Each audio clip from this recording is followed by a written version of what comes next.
Good afternoon, everyone. My name is Dr. Elizabeth. I'm a general consultant in surgery, and I'm here today as my first step. This is a podcast where I would love to interview and have authentic discussions with friends, mentors, colleagues, and even people who you ask me to interview. The basis of having these discussions is one, humanizing the healthcare space, and two, having raw, candid discussions on life, motherhood, our careers, our profession. This is part of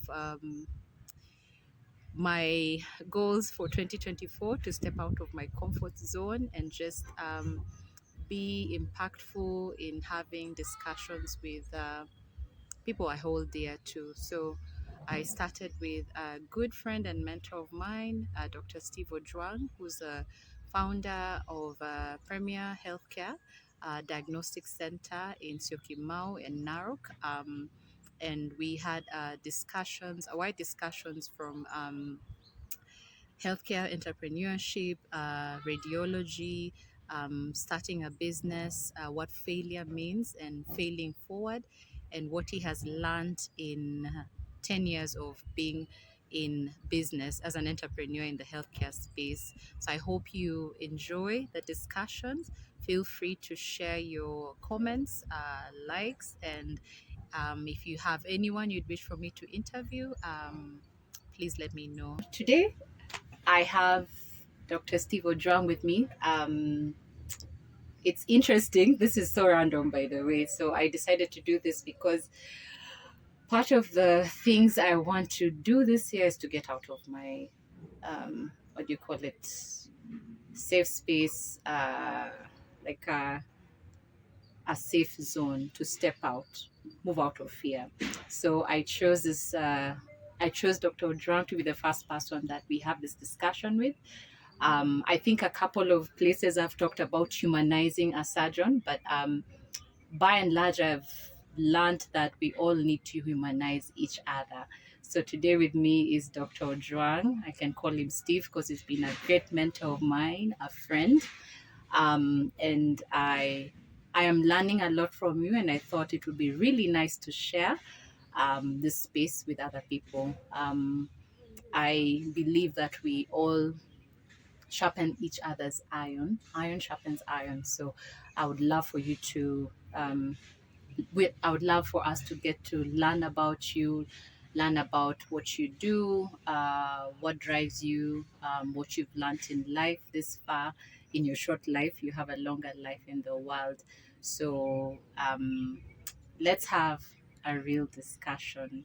Who is Dr. Ojwang? Tell us a bit about yourself, your younger years, briefly, what field of medicine you chose to go into, and then maybe dwell into the healthcare business sector that you're in, and then we can pick it up from there.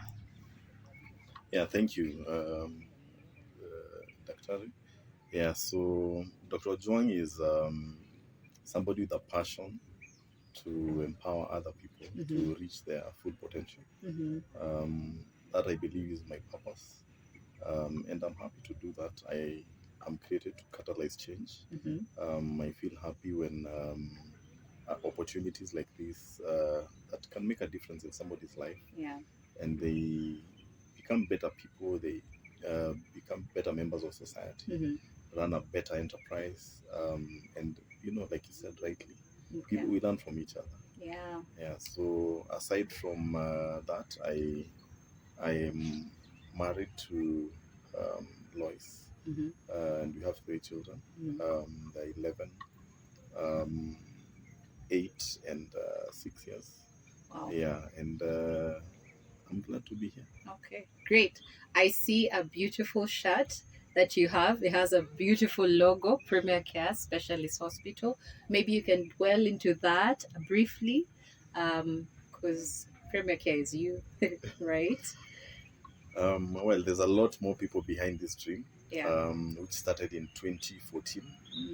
So after graduating from medical school, I had the privilege of doing my residency in radiology at the Aga Khan University, where the bug for entrepreneurship had always been there.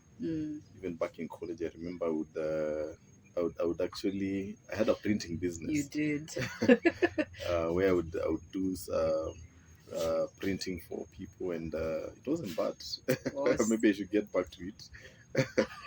And it was good in terms of the disciplines of doing business. Yeah. So that ignited the passion that I had for enterprise. So once I finished my postgraduate in radiology, I worked in Dar es Salaam for about a year, and then came back because I knew I wanted to start something that would be able to make a difference in terms of accessing quality diagnostic care and medical care, because more than 70% of the people in East Africa have to travel for more than 2 hours to access quality healthcare. Yeah. So it's something I'm very access to quality healthcare is something I'm very passionate about. Yeah. So that then led us to start our first unit in Kitengela in 2014 December, where we teamed up with some friends who allowed this younger man by then to be able to have a place for driving his passion and making an impact. Yeah, so by God's grace, we were able to set up a facility in Kitengela, the first unit. I had a friend who gave us corporate guarantee to be able to get the loan for the equipment. Amazing. Because as a radiologist, which is the field that we're in, one of the challenges is that the business is very capital intensive. So we were privileged to get a corporate guarantee from our friends. And then I also had another friend who also, and partner who did the infrastructural work. I took a loan to start the business. Also invested in that. And by God's grace, now we are, Premier Care is in Narok as well. Wow. Since 2017. Yeah. And we're also in Syokimau. Wow. So those are three. Those are three? Yes, those are three facilities. Yeah. Yes. How has that journey been for you? Well, it's been a mixed bag. We've had our great moments. We've had our tough moments. Yeah, so at the end of it all, what I'm happy about is that we've transformed many lives. We've been able to offer care to hundreds of thousands of people who came and found not just a normal hospital, but also found hope. Because there's more to medical care. There's the regular medical care. But some people just also need encouragement and a hope that tomorrow is going to be okay.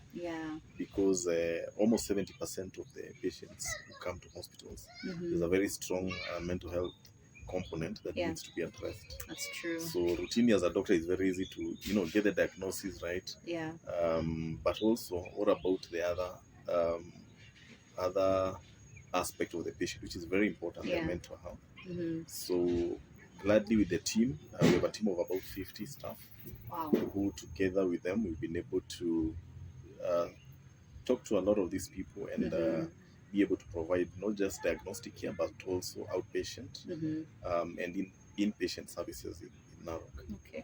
Well, since we're in the spirit of business entrepreneurship for the youth, for younger people like me and others who probably want to venture into entrepreneurship in healthcare, I think part of the biggest fear is the financing aspect. You've talked about friends, you've talked about, I don't know if it was family, but you talked about loan, taking a loan. And I can only imagine you've actually mentioned it in terms of imaging. There's a lot of capital that is involved. Are you solely in the imaging or radiology and diagnostics part of healthcare alone, or is there an in-depth outpatient care? Maybe you can mention that in the different what would we call them, the centers that you have, not only in Kitengela, there is Narok and the Syokimau. Maybe just talk about the different aspects and how you were able to finance those authentically. Yeah, let's be raw, let's be No honest. wash, eh? Yeah, don't wash. Don't flower it. Just give us as it is. Yeah, so thank you for that.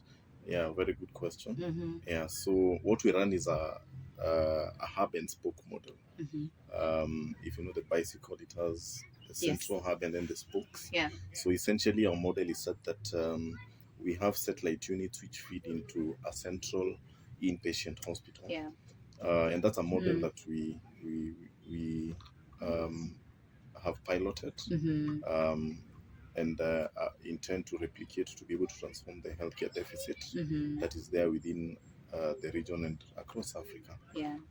So how that works is that you have the satellite clinics being able to feed into the inpatient hospital. Okay. Because the problem with healthcare in general is that a lot of patients waste a lot of time, resources, and some even lose their lives moving from one facility to another. Because I got an X-ray here, I was sent to Dr. Liz to do the surgery, and then for follow-up,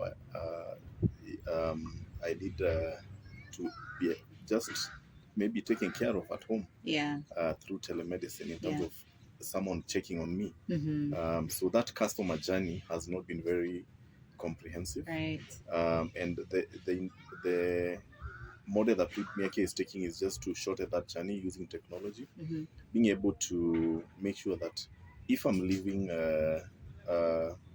if Dr. Liz has seen me at Premier Care, let's say in Syokimau, and maybe she lives in Tenwek, it's very easy for her to, in case she needs to have a procedure done, to be able to come to the sister facility in Narok and be able to have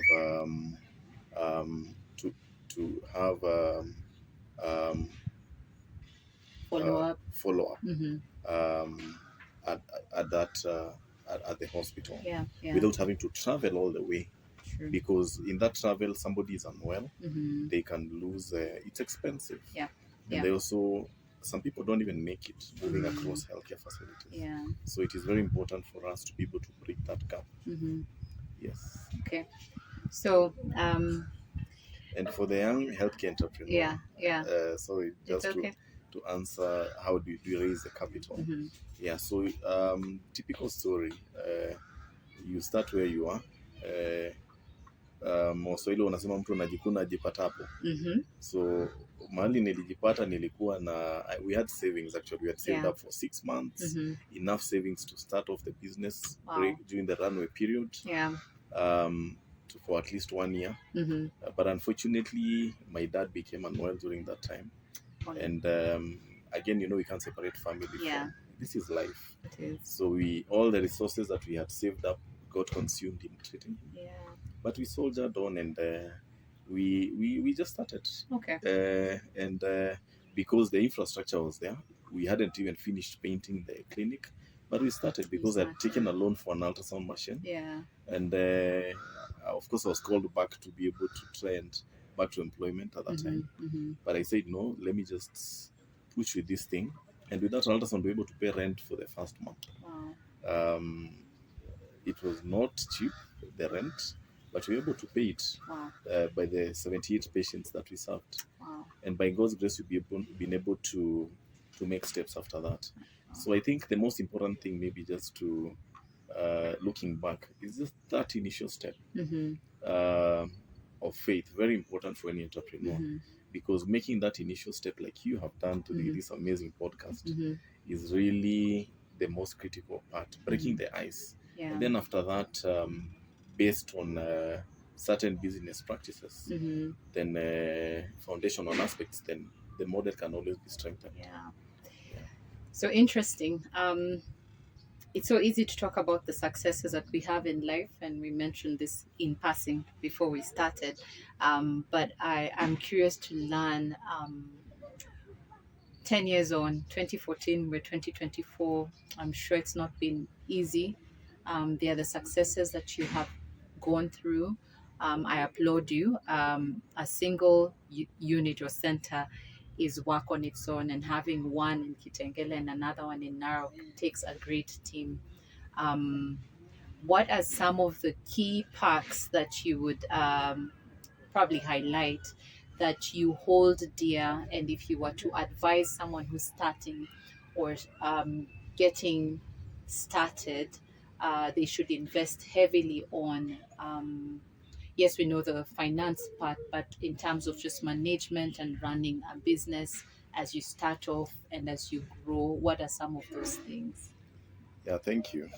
So I think the first thing I would say is that number one, you are your biggest friend or enemy, because the business can only grow to your level of wisdom or knowledge. So depending on how much you have invested in yourself, your business will grow to that level. Okay, let's stop there. How much have you invested in yourself? I know you have invested in yourself. Today is a day. As an example, tell me what you've had to do. Like, honestly, by the way, what have you had to do constantly? And I know it's not easy, but you constantly have to tell yourself, oh, just tell us what you have invested heavily on yourself to get you to where you are. Thank you. Yeah. In the earlier years, I used to read a lot. Nowadays, I listen a lot to podcasts like this, to YouTube videos, and I'm a great fan of John Maxwell, for example, and Simon Sinek. There are a lot of lessons that can be drawn out there concerning business. So that is one thing that I've invested heavily in, personal growth. The other thing that I've also invested in, I've gone back to school, because in medical school, no one teaches you how to run a business. Exactly.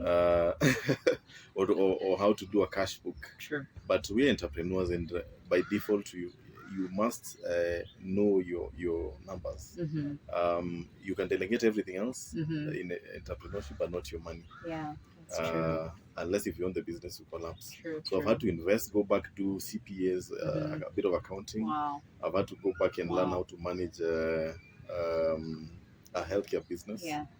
Did some courses at Strathmore, and I've also attended an accelerator program by a group called Synapse, who I really credit for a lot of my paradigm shift in terms of how do you do business. Yeah. So this couldn't have happened if I'd stayed at the same level. Yeah. Because there's always something new that you're gonna learn. Yeah. Starting a business is totally different from sustaining or scaling it. Yeah. And often you'll find that companies hire CEOs for different roles. Yeah. So I may be good at starting. Yeah. But if I'm given a role to maintain something, I get bored when there's no challenge. Yeah. So I should have learned to empower other team members to be able to now sustain the business at a certain level. But that came through personal growth and also through learning. Yeah. And also growth is also different. Yeah. There's a different skill set when you're growing a business. Can you be everything at once? Not very many people are good at all that. So it's good to also know your niche and to be able to identify what are my strengths as an entrepreneur. I may have the passion, but it gets to a level that you need people like Dr. Liz, for example, to take the business to the next level, or to really fine-tune what you've already started. Okay. For example, I'm passionate about the bigger picture. When it comes to the fine print, it needs a very analytical person to comb through the numbers. And yes, I have learned to do it, but it is not my natural strength. So my wife Lois is very good at that, and she's my business partner and has been helping quite a bit with that. But I also have very keen accounting teams who are also very good with numbers. So we challenge each other, and we have learned to get the skill set of what I do not have. True. Yeah. I think it's very important to know that you can't be everything. You can't do it all alone. And you have to almost not niche out, but strategize on the key things that you need. It takes a team, but a well gelled out or well chosen for team. When you talk about accounting, when you talk about people who are good in analyzing or being analytical in your business. Okay, so let's talk about failure. I think part of what I have learned in life is that as you grow or as you go through life, there's always what we tend to perceive as failure, or we perceive failure negatively. Um, Failure in business or failure in healthcare business per se, because we're talking about healthcare business and medicine. What does failure mean to you? We brought in an interesting concept of failing forward. What, by definition, does failing forward mean to you as Dr. Ojwang? And 10 years later, what are some of the key points or places where you felt you either hit rock bottom or failed, and how did you learn to fail forward or pick yourself up from that and move forward? Thank you. Mm-hmm. So failure is something that in the African setting especially, we rarely talk about failure. We don't talk about, we like giving the good side of things. Yeah. So it's good that you've asked this, because I believe that we need to learn from each other. Mm-hmm. So in terms of failure, of course I have failed many times. In fact, if you haven't failed, it's coming. As long as you are alive, Yeah. not everything works perfectly. Yeah. There's always going to be something to pick up from, Mm-hmm. and areas to learn. So I'll give an example. I think 6 years ago, Mm-hmm. we opened a branch in a small town called Loitoktok. Mm-hmm. And one of my mentors told me that, "Hey, Steve, I think you're moving too fast. Why don't you slow down a bit?" Yeah. So of course, with my raw passion as an entrepreneur, I thought, this is it. There's a huge market on the Tanzanian side. Yeah. So why don't we get in and tap into that market? The time is now. Yeah. Not yesterday. Saizi. Yeah. So I got into. So we started a clinic. And even moved some equipment that was doing very well in a different place. Wow. A whole city scan. We spent a lot of money. Even just moving it was quite some resources. Yeah. That we even had to take a small facility just to move it. So let's just say no sooner had we moved than the borders were shut, first of all. So the huge market that we were depending on could not cross over to the Kenyan side. Wow. And the market that we were left with was a much smaller population with low purchasing power. So of course that was tough. Mm-hmm. It took me 4 years to accept and to actually eventually shut it down. Mm-hmm. So that was not failing fast, it was failing slowly. Mm-hmm. Because what we now know is that when you fail quickly, cheaply, and fail forward. Okay. So you don't have to spend 4 years like we did, mm-hmm. accumulating obligations. Mm-hmm. The moment you realize something is not working in business, it's important to move on to the next step. But don't you think it's hard for entrepreneurs, like you feel like this is your brainchild, this is your masterpiece, so we hold on to the belief that we can still make it happen or open that space? Exactly. Yeah. Which is why sometimes it's good to follow standard business principles. Mm-hmm. Of course, we are attached to the business.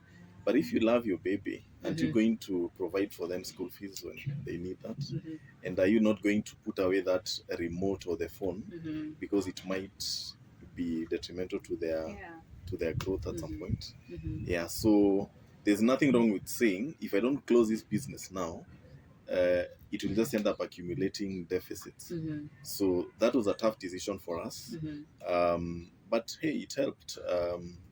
Unfortunately, I'd even gone to the extent of getting personal against, making the wrong thing decision, mm-hmm. getting a personal loan for a business. Wow. That is a no-go zone. a lot of entrepreneurs, of course, we do that. I mean, it's just good to say it as it is. Yeah. So that was a painful lesson learned. Yeah, but it has taught me that timing is everything. Yeah. Probably now the population has grown and there's a bit of middle class that is building up. Now would have been the right time. So I failed because at that time I didn't listen to the advice, because I was actually given that advice. Wow. And number two, in terms of timing, we went in too early into that market. Yeah, so and also from a strategic point of view, do your groundwork, do the numbers, crunch the numbers, spend a bit of money, do feasibility. Okay. Gut feeling is good for any entrepreneur, very important. Yeah. But also if you have data to back that up, that is also useful. Yeah. So that is one of the failures that I can proudly say has allowed me to think differently. Yeah. What does failing forward mean for you in terms of not approaching but embracing the episodes or moments where you've actually been in a situation that you have deemed either as failure or a drawback? Yeah, thank you. Yeah. So maybe just to use the same example, at that time we had obligations that needed to be met. So we had to sit down, talk to our staff members who'd been working so hard. And that's the other thing in business. People are everything, and we really need to support them strongly. Yeah. So because we didn't have a backup at that point for that particular unit, it was quite a bit of a strain. But we were able to, over time, just keep engaging the people, the suppliers, because at the end of the day, the fact of the matter is that you not always have money as a business. But what do you do? Do you run away and hide? No, you have to meet the challenges head on, talk to the key stakeholders, let them know, that this is what we are planning, so that you also protect your that business relationships, because relationships are everything. I have gotten a loan worth 15 million. I know for some people it's not a lot of money, but for us it was a lot, simply because of our business relationship. The people that you are working with trusted that you are going to pay them back, and you are not even buying chewing gum. We were literally paying, or we were not even taking tea like we are now.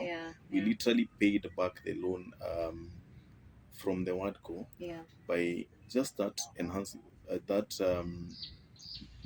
respect for that relationship. So people are everything. Relationships are very important, and by failing forward, it essentially means that keep the conversations going, talk about it, so that someone else can benefit. It also is very good because it's therapeutic. But also move on. I mean, I could cry for all I want, but that was 6 years ago. It's important to also move on to learn, and the key question is, what have you learned from that failure? At the end of the day, everyone undergoes failure. Joseph in the Bible, if you'll allow me, he had 5% emotional intelligence when he was busy telling all his dream to telling the whole world. And his dad warned him. The second time he said, I talked about, first there was the wheat, then the stars. So the dad rebuked him. That's what the Bible says. So what do you learn, and how do you make steps based on your failures? So of course that landed him in prison. He took another 13 years before he got to the palace. Going through, I mean, it was quite tough. It was. So to get to the palace, he had to go through that and learn, and he was much wiser by the time he got to the palace. That's true. So it's part of the process. It's part of the journey. It's bound to happen. Someone says if you're not operating and you've not gotten either a lawsuit or a complication, then you're not operating enough. For us, right? If you're not operating, if you've not gotten a complication in your surgical career, for me, you're not operating enough, right? So failure is almost innate. We are bound to fail. And even when you think of the practicality of failing forwards as opposed to failing backwards, when you fail forwards, or fall forwards, it's almost like tripping. And from tripping, you're able to walk. Yeah. Kind of look at where you fell and walk. So failing forwards, what I've gotten from you, you're able to learn from your failure, get up, move on. Don't still be where you were at 6 years ago, and work with the team that is around you to move forward. Yeah, you're only as good as how well you pick yourself up from the failures, right?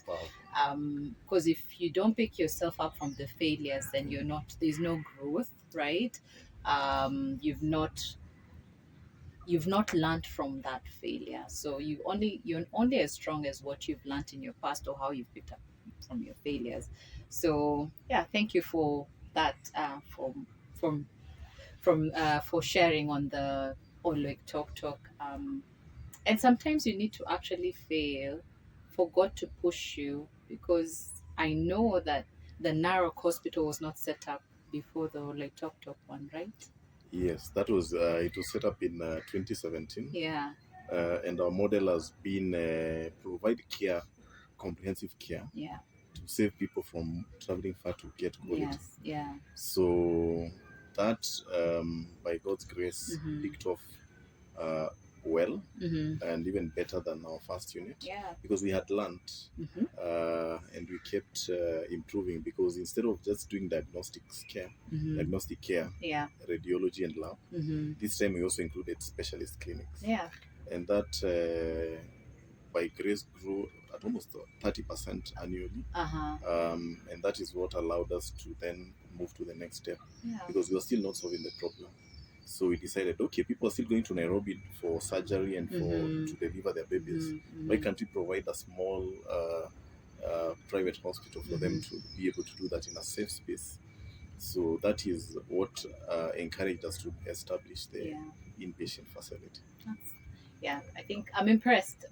One, because the Premier Care Narok, for those who are in country, Narok and Syokimau is a distance apart, right? So it takes a team, because we can't split Dr. Ojwang into two.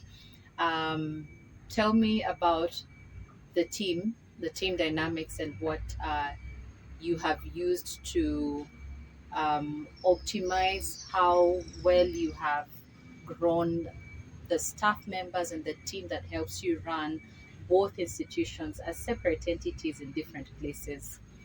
Thank you. Yeah. It's interesting that you talk about team. Yeah. Because people are everything.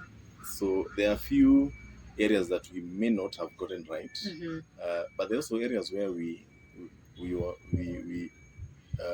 lucky that we got people who were able to carry the vision as it should. Our first 2 employees are still here with us. Wow. In Narok, 7 years down the line. That's impressive. So I'm very proud of that. Yeah. They've seen us go through thick and thin. But we've also made certain,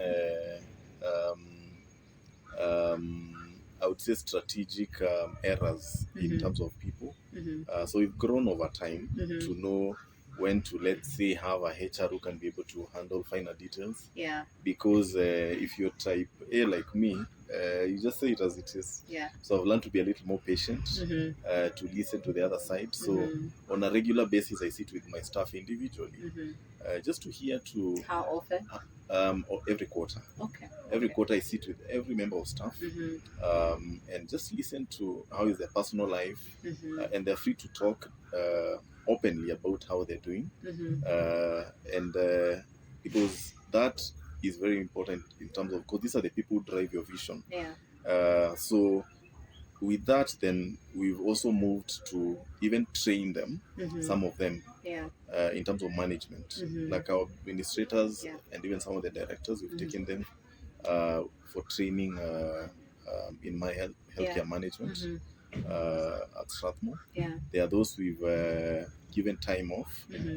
Our accounts team as well. We've also she's now from certificate, now she's doing a master's in... Amazing. She's completing a master's in developmental finance. So now that you're talking about people, the most crucial thing about people is having the right people in the right seats, in the bus. So the bus that the right people in the right seats, yes, in the bus. In the bus. Okay. And the bus, remember, has to be moving in the right direction. Mm-hmm. Mm-hmm. So you as the visionary, like that, yeah. Where is Dr. Liz taking the vision of Tenok International School? Mm-hmm. That is the bus. Yeah. Having the right people in the right seats means that, for example, you may have a receptionist who is CEO material. Yeah. You need to identify that and position them strategically to grow into that space. And even as we empower our teams, we hire even housekeepers knowing that this one is going to be the next business development manager. Wow. So with the time, we've learned to get the right hires, and also they say be slow to hire and quick to fire. Yes. So when there is a threat to the business culture, it's also upon us as the entrepreneurs to not to be shy to say, yeah, I made a mistake. I hired the wrong person, is going to ruin the culture.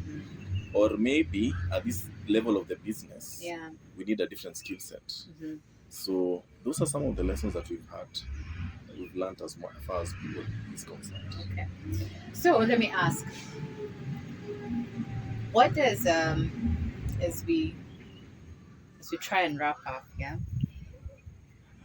where you are now, where you are at right now, where do you see yourself in the next 5-10 years?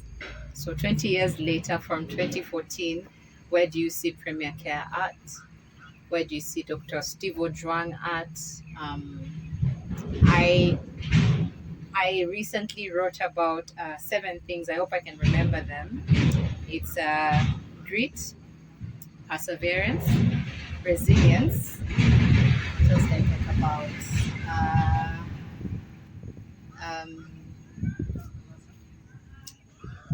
goals, values,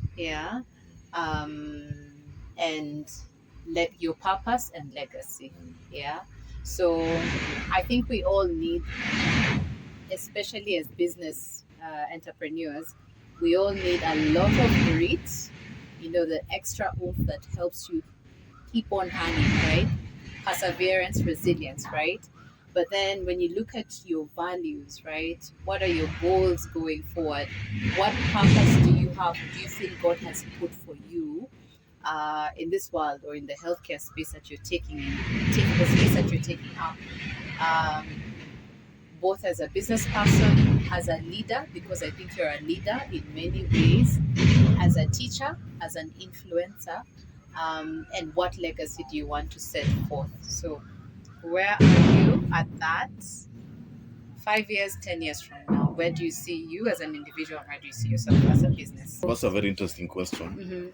I'm learning something about choosing one goal at a time. So this year, the goal that I have set is I want to be more present for my kids. Nice. Nice. That's good. So I want to be more present and more intentional in terms of parenting, because you can be there as a parent, but you're not intentional, you're passive. True. So I want to take a deep dive into what they do. So the other day we went for a wedding with my daughter, and we couldn't leave until the cake was done. Oh. Wow.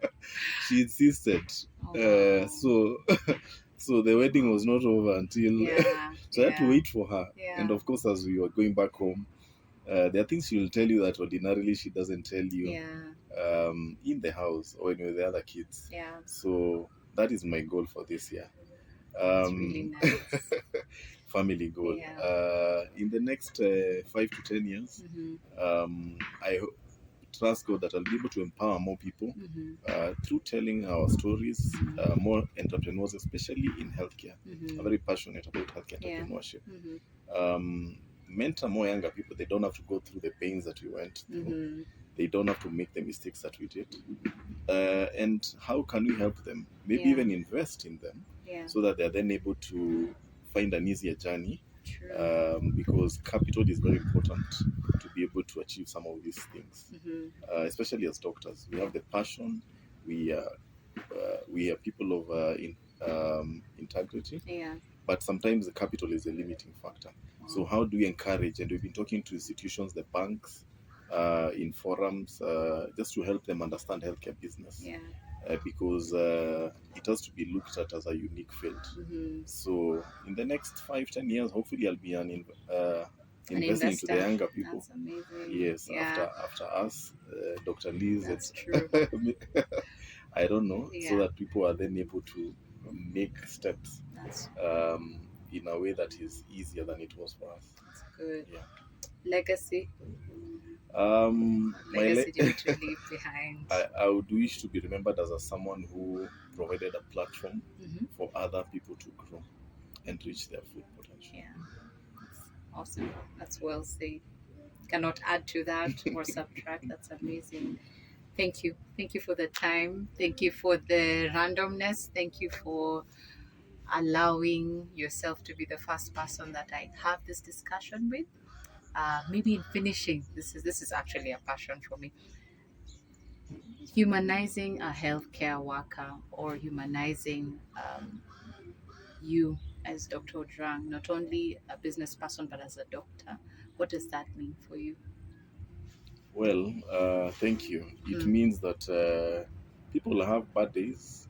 People get tired.